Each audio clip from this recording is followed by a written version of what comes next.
morning, magandang umaga po sa lahat. Kung ako po ay tatanungin kung ano-ano ang mga hakbang. Unang-una, ang Division of Comedian ay nagkakaroon ng mga pagsasanay at training katulad ng ginawa natin kahapon.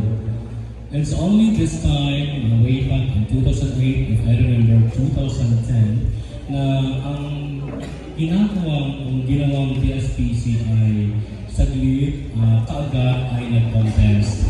Wala ng mga lectures. So ginawa natin ngayon na before tayo mag-contest, meron tayong mga lectures.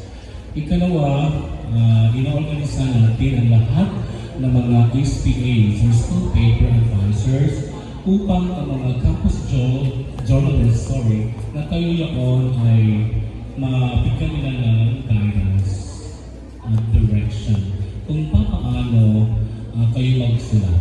Okay, tapos we have to emphasize in our organization the ethical standard and of course apply the technology so that ang ating campus journalism at ang ating mga ginawang mga papel ay nakaswaybay sa standard. So maraming salamat po. Thank you so much for that question, journalist from MNHS. We they have another journalist from UB. Wala pa? FCC.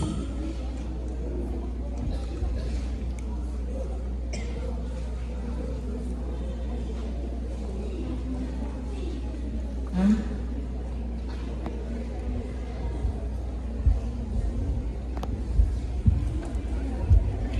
Sige, ako po na pwede mag-question. My question is for Sir Michael Apo. Okay. If you have known Sir Michael is the manager and the news anchor for FMR. So, in the aspect of